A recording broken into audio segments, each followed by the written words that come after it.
não parar, não precipitar e não retroceder. Então dizer para esse cara, sabe quando nós vamos parar? Nunca. Nunca na sua porca vida. Né?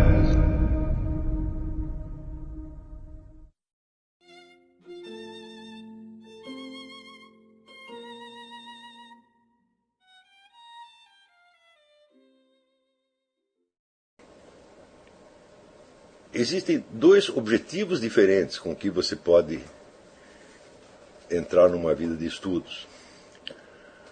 O primeiro é a ambição de tornar-se um olhar abrangente.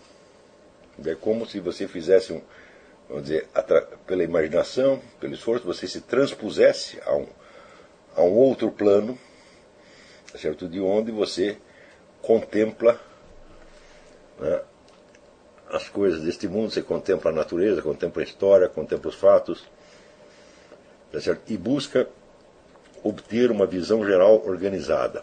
Tá certo?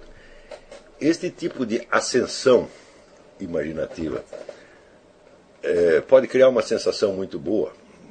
Jacob Burckhardt, no final do livro As Considerações sobre a História Universal, né, ele descreve o que ele chama uma coisa deliciosa, a suprema beatitude do entendimento. Quer dizer, o sujeito se colocou num plano superior, então ele observa, né, o fluxo das desgraças humanas, as tragédias e comédias humanas todas, né, sem participar pessoalmente daquilo, mas contemplando o espetáculo como se fosse um objeto estético, por assim dizer. Tá certo?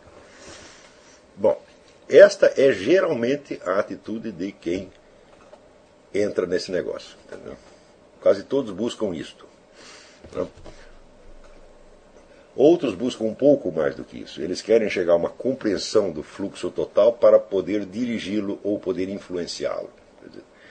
Está aquele negócio do Karl Marx de você não interpretar o mundo, mas compreendê-lo.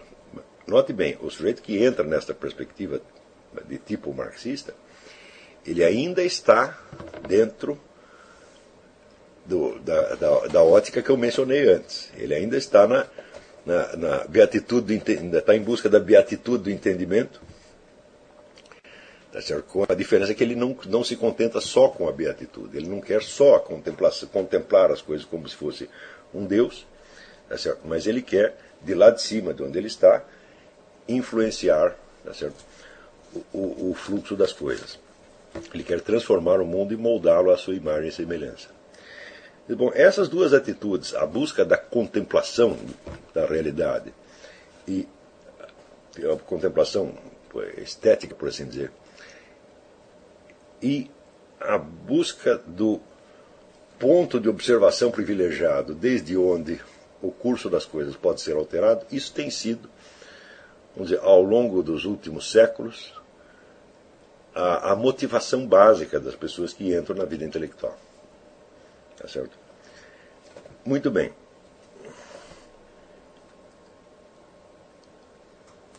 Um pouco dessas duas atitudes é, até certo ponto, inevitável. Elas são um componente da própria vida intelectual. Quer dizer, a busca de um recuo cognitivo, de onde você possa enxergar as coisas, até a própria busca de uma certa objetividade, de uma certa imparcialidade, uma certa idoneidade, implica este recuo, esta retirada para um plano superior. Até certo ponto isto é inevitável. Tá certo? Digamos que isso alcança uma culminação em Kant, né, com a ideia do eu transcendental. O eu transcendental é aquele posto de observação privilegiado, desde o qual você compreende não só o mundo da experiência, o mundo que lhe chegou através dos fatos, mas você compreende a própria compreensão que você tem desses fatos, colocando-se naquele plano onde as condições, por assim dizer, ocultas, que permitiram a experiência, mas que só se revelam no curso da própria experiência, lhe são, por fim, reveladas e você se torna uma espécie de consciência da consciência. Bom, tudo isso, como eu disse, até certo ponto é inevitável. São componentes técnicos, por assim dizer, da vida intelectual. Mas, tomado como objetivo humano, tá certo? Essas atitudes se baseiam numa premissa absolutamente falsa, que é a de que nós podemos efetivamente nos colocar acima da realidade e observá-la como se fôssemos o próprio Deus. Portanto, há nesta coisa toda uma falha fundamental. Note bem, eu digo isso para vocês porque durante anos, eu não estou falando assim ex-cátedra, eu estou falando porque durante anos essa foi também a minha atitude. Quando eu li no Burckhardt essa coisa da suprema beatitude do entendimento, eu falei, é isso que eu quero, isso aqui é uma maravilha. Só anos mais tarde é que eu fui compreender que aquilo se baseava numa falha existencial causada justamente pela perda da perspectiva verdadeiramente espiritual.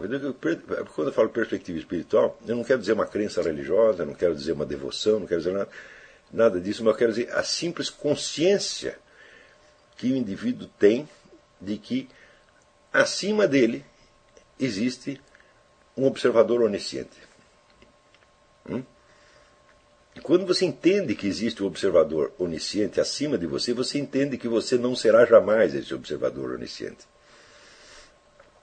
Você não pode se converter nele. O máximo que você pode é permitir que ele vá lhe revelando aos poucos aquilo que você ignorava até sobre você mesmo.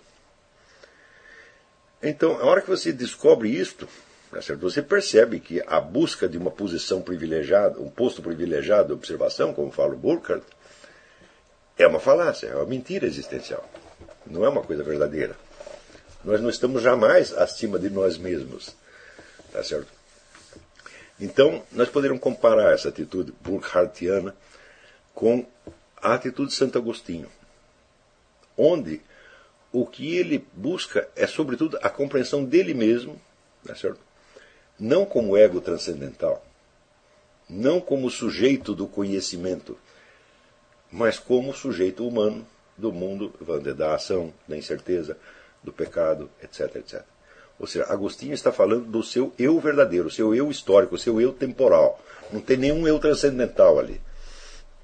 Existe o narrador, que é vamos dizer, o autor da confissão, é o homem que está se confessando, e acima dele existe o observador onisciente. Não tem nenhum eu transcendental funcionando como intermediário. Não há um eu acima do eu, você está entendendo? O único eu que tem acima do eu é o eu de Deus mesmo, está entendendo? Então, o eu transcendental é uma espécie de pseudo-deus que aparece a partir de um certo momento na história. Ele começa a aparecer, obviamente, com René Descartes. René Descartes está buscando, vamos dizer, aquele ponto de apoio universal, onde ele possa ter certeza absoluta, tá certo? E ele encontra acredita que encontra esse ponto de apoio na consciência da consciência. Eu digo, ora, bela porcaria a consciência que você tem da sua consciência. Primeiro porque ela não é permanente. É certo? Ela, vamos dizer, ela se dissolve, ela se apaga 5 minutos depois. Tá certo? Segundo, quando você acredita que ela é uma coisa permanente, é porque você está confundindo o seu eu verdadeiro, o seu eu histórico, que é o eu da narrativa, com a definição abstrata do eu consciente. Quer dizer, o eu consciente, o ego filosófico, por assim dizer, né? Que é vamos dizer, o eu do qual se fala nos tratados de teoria do conhecimento. Né? Este eu, como puro conhecedor, ele de fato não existe. Ele é apenas um papel que o seu eu histórico concreto, o seu eu biográfico, representa por momentos. E se você começa a acreditar que este eu observador tem uma existência por si mesmo, você está se enganando. Tá certo? Então, ao longo da história do pensamento ocidental, nos últimos 4 séculos, nós vemos um crescimento desmedido da crença nesse eu observador que vive na suprema beatitude do conhecimento, ou que, desde dessas alturas, comanda o processo histórico. Tudo isso é um processo de autodivinização, na verdade. Quer dizer, eu reconheço que sem uma parcela dessa atitude não é possível nenhum estudo. Quer dizer, sem você tentar se colocar um pouco acima do fluxo da realidade, nada se fará. Tá certo? Mas você tem que compreender que isso é apenas, vamos dizer, um exercício temporário de uma posição existencial que não é real, que ela é apenas fictícia, ela é fingida. Quer dizer, você finge que você se coloca numa posição superior para você poder observar melhor as coisas, mas você tem que saber que você está, né, você é como Minas, né, que é negócio do ex-ministro Zé Maria Alckmin, quando foi a Revolução de 64, telefonaram para ele para saber, queremos saber onde está Minas, que daqui você está de um lado ou do outro, fala, Minas está onde sempre esteve.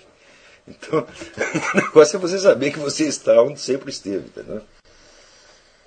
E você esteve exatamente no lugar histórico, temporal, concreto, onde se desenrola a sua miserável história pessoal, com todos os seus temores, os seus fracassos, os seus preconceitos, né, as suas expectativas, as suas ilusões, etc, etc, etc.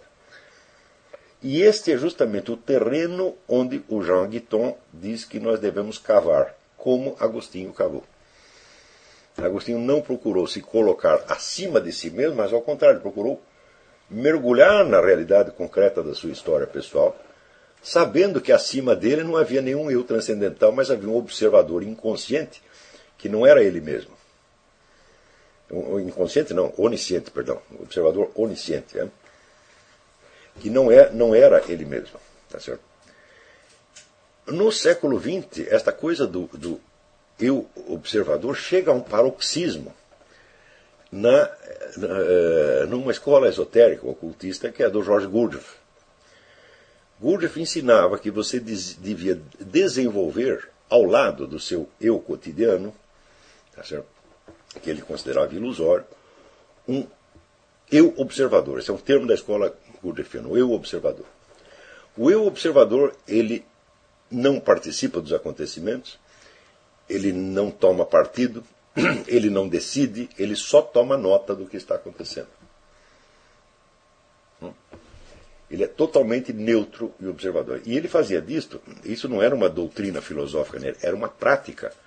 Quer dizer, as pessoas passavam anos se desidentificando de si mesmas e se colocando no ponto de vista de um eu observador. Tá certo? Ora, de tanto elas se identificarem com o eu observador, o eu cotidiano delas acabava se tornando irrelevante. E, vamos dizer, e toda a autoridade era transferida para um ego que nada decidia, que apenas observava. Tá certo? Então, qual é o resultado espiritual obtido com isso? A força de não tomar partido. Se o seu eu superior não toma partido e não decide nada, então é tudo absolutamente indiferente. Então, em poucos meses de prática, você se tornava um sujeito totalmente amoral e cínico.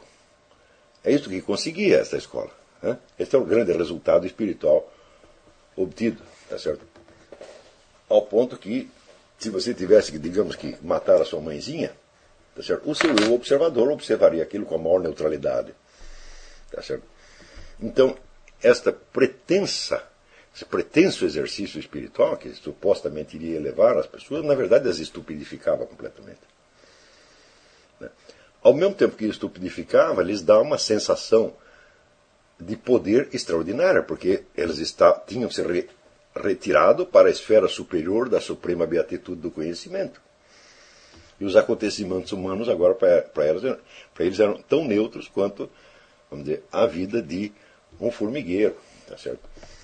Ou uma comunidade de baratas. Você começava a olhar não só ao seu eu concreto, mas os demais eus concretos, como se fossem pequenas criaturinhas que se agitavam num mundinho insignificante enquanto você pairava nas alturas da pura observação. Eu não posso negar que, sob este aspecto, Gurdjieff era um legítimo herdeiro de Kant e Descartes. Quer dizer, embora ele fosse um camarada que vinha do Oriente, ele estava, né, levando às suas últimas consequências uma tradição filosófica ocidental.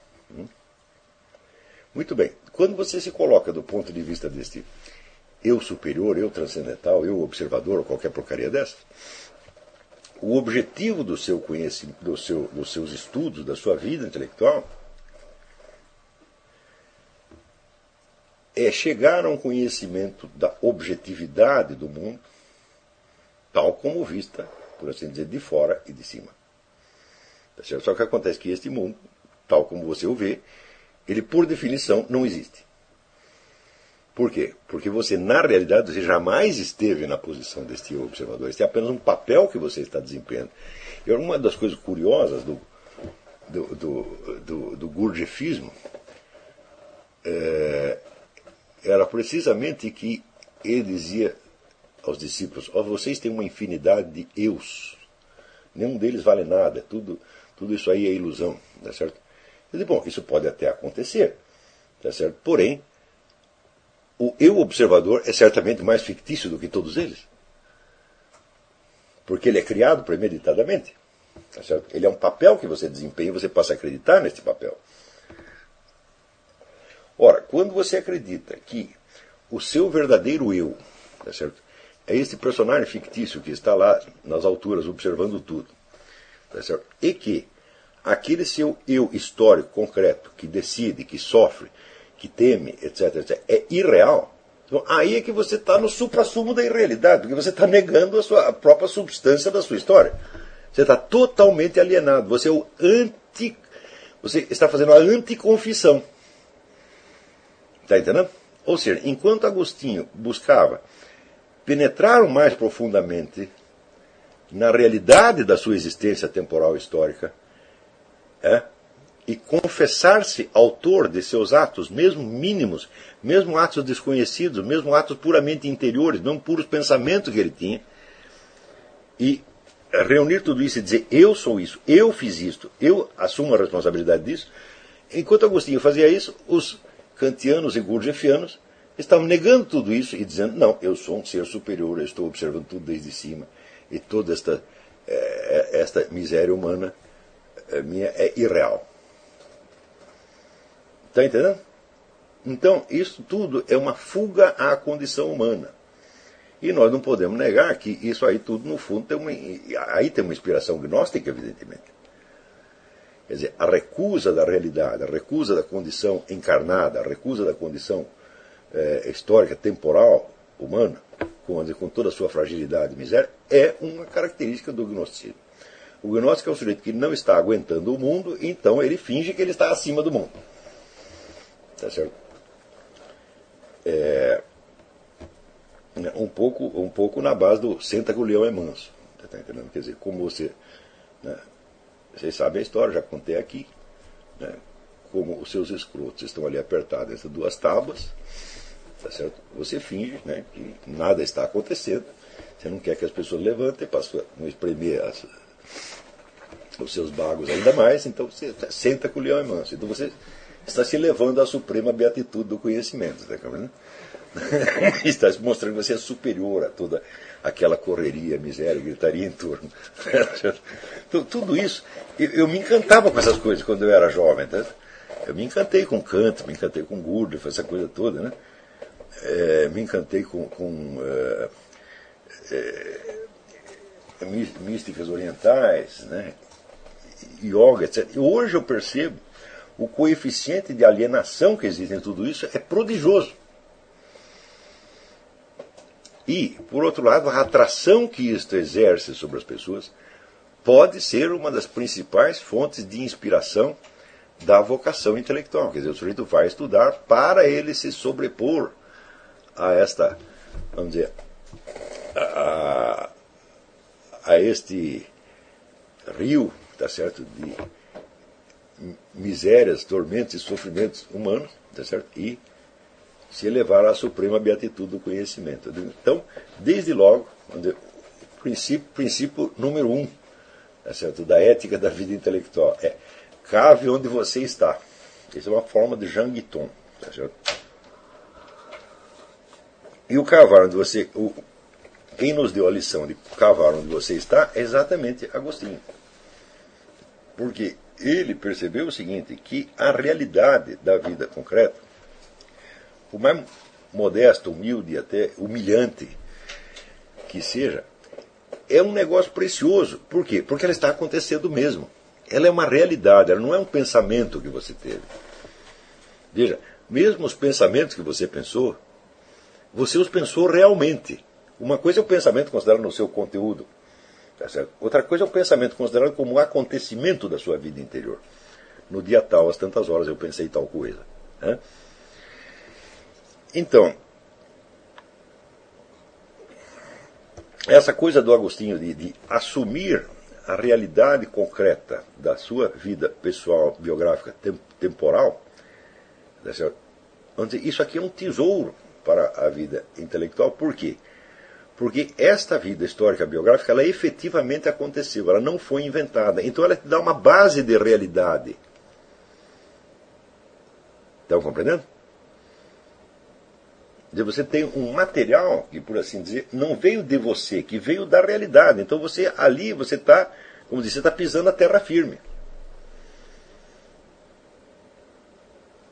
E isto vai ser mais tarde, vamos dizer, o critério para a aferição de todos os conhecimentos.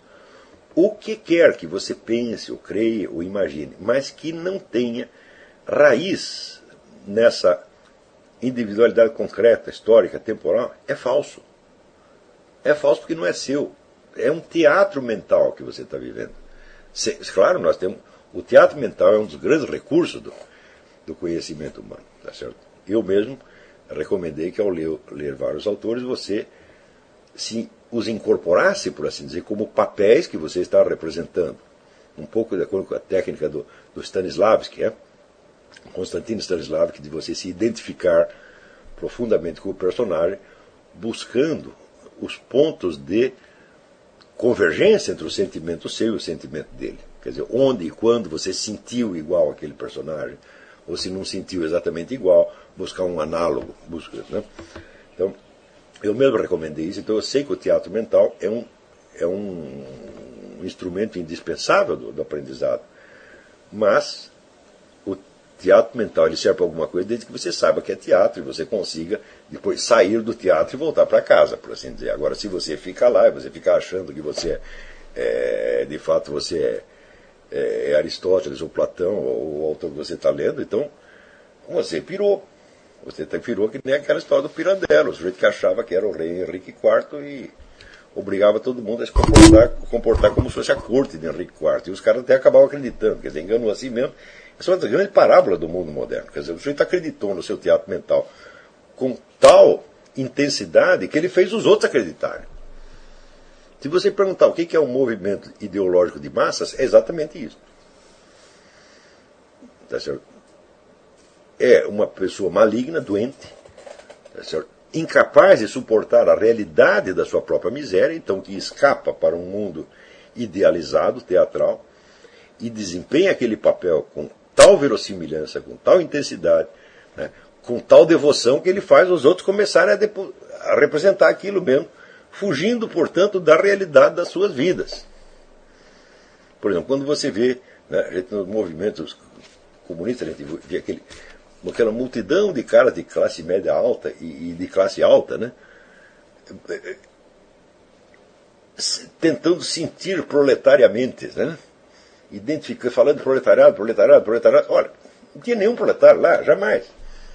O próprio Karl Marx, vamos dizer, pelo menos até o momento em que ele escreveu o Manifesto Comunista, ele nunca tinha visto um proletário. Engels tinha por quê? Mas Engels via proletários da posição do burguês. Ele era um industrial, ele tinha empregados. Karl Marx não tinha nem isso, quer dizer, ele não tinha visto proletário nem mesmo do ponto de vista burguês. Ele não conhecia nenhum proletário, tudo inventado.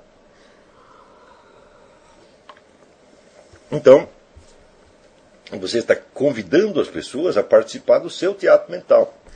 Esse teatro mental pode trazer para elas uma consolação, um sentido de segurança, um sentimento, uma ilusão de sentido da vida. Pode trazer um monte de coisa. E tudo isso é como uma droga. É pior do que uma droga. Você cheirar coca não é tão grave quanto isso. Isso aí é de fato uma espécie de arrebatamento. Você é arrebatado para o sétimo céu, né, da beatitude do entendimento, e você vira uma espécie de Deus. Só que tudo isso é fake, tudo isso é falso. Tá certo? E é infinitamente ridículo, e isto é a fonte da pseudo-vida intelectual que hoje nós temos. Toda pessoa que entra numa universidade, a primeira coisa que ela recebe é um convite para ela ser arrebatada para este mundo superior. Tá certo? Então, não é de estranhar, vamos dizer, que a própria linguagem dessas pessoas adquira, logo no começo, por uma espécie de impregnação, por uma espécie de osmose verbal, aquele estilo pedante, meio rococó, você está entendendo? Com que falam, por exemplo, os professores da USP, todos falam assim, todos falam igual. Não é isso? Por que eles têm que falar assim? Porque essa linguagem é necessária para manter a ilusão do eu transcendental. Quer dizer, nós nos arrebatamos todos para um outro plano. Nós somos agora, por assim dizer. E aí pessoal, tranquilo? Então, se inscreva no canal, compartilhe, comente, ajude nosso canal. Os links estão na descrição do vídeo. Você pode participar pelo Apoia-se, pela vaquinha. Qualquer forma de ajuda será muito bem-vinda. Pode curtir, comentar e compartilhar também para ajudar nosso canal. Quem quiser seguir a gente nas redes sociais estão todas aí na descrição do vídeo. Muito obrigado, sempre com Deus, pátria, família e liberdade. Tamo junto, forte abraço.